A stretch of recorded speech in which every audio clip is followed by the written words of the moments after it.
டேய், நான் சொல்ற இந்த கதையை கவனமா கேள். இந்த சம்பவம் நடந்தது ஒரு சின்ன கிராமத்துல. அந்த கிராமத்துல ஒரு விசித்திரமான விஷயம் இருந்துச்சு.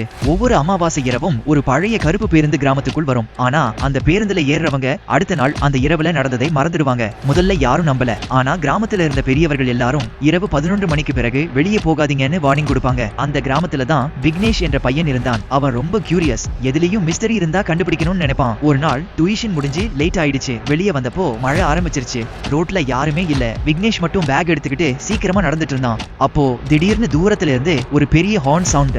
பேம் பேம் பேம். அவன் திரும்பி பார்த்தான். மூடு பனிக்குள் இருந்து ஒரு பழைய கருப்பு பேருந்து மெதுவா வந்துட்டு இருந்துச்சு. அந்த பஸ்ல ரீட் போர்டு கூட இல்ல. டிரைவர் முகமும் சரியா தெரியல. பஸ் அவன் முன்னாடி வந்து நின்னுச்சு.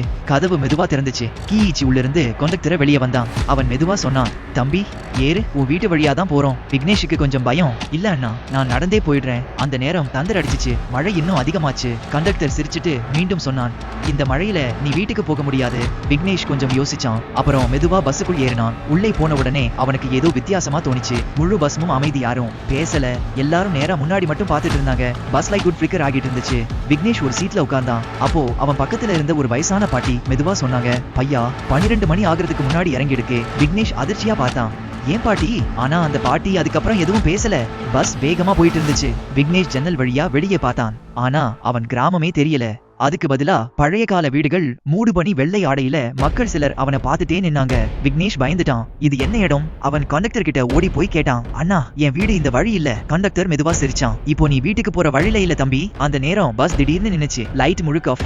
பேசஞ்சர்ஸ் எல்லாரும் மெதுவா எழுந்தாங்க. டிரைவர் மெதுவா திரும்பி பார்த்தான். அவனுக்கு கண்களே இல்ல. விக்னேஷ் பயந்துட்டு பின்னாடி போனான். அப்போ கண்டக்டர் பெரிய சத்தத்துல கத்தினான், இன்னும் ஒருத்தருக்கு தான் சீட் இருக்கு. அந்த நொடியில் பஸ்ல இருந்த எல்லாரும் ஒரே நேரத்துல விக்னேஷ பார்த்தாங்க. விக்னேஷ் உடனே எஸ்கேப் ஆக முயற்சி.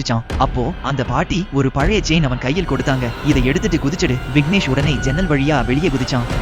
அடுத்த நாள் காலை அவன் பஸ் ஸ்டாப்ல தான் படுத்திருந்தான். கருப்பு பஸ் எங்கேயும் இல்லை.